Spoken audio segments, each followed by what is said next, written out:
చిటికెడైన ఉప్పుందా వాన నీరు అతిశయమే.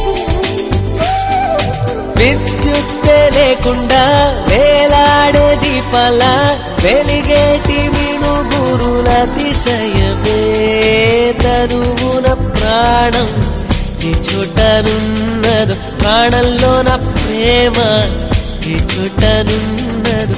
ఆలోచిస్తే అతిశయ